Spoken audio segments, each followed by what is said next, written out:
So I wanted to tell you guys about something that happened this morning while I was admitting somebody to the methadone clinic. Guy came in and yes, total hot mess. Had an abscess this place and a bad tooth and some going on with his ears and all of that stuff. And I assumed that he was going to have a whole lot of other illnesses and problems related to his having a substance use disorder. And I asked him if he had hepatitis C, and he said, no, actually, I don't. I've been tested and I go to the needle exchange, so I always use clean needles. And in fact, when people offer me another, I always say, well, no, why would I do that? Because I have access to clean needles. He then mentioned, I've actually saved 3 of my friends who are overdosing. He said, one of my friends went out and the other guys were saying, no, put him in the cold shower. And he said, no, I have Narcan. He said, I have lots of different kinds of Narcan that I carry. And I knew the right thing to do because I was trained to do it.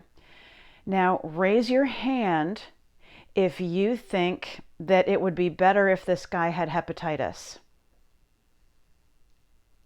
Okay, now raise your hand if you wish those 3 people died of their opioid poisoning instead of being resuscitated. Okay, if unless you're a truly horrible human being, you didn't raise your hand for either of those questions.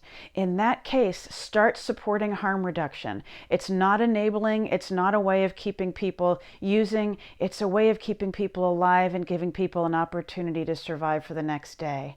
This is really good medicine, and it is a triumph of the Portland area community that this gentleman was able to be there and tell me these stories today.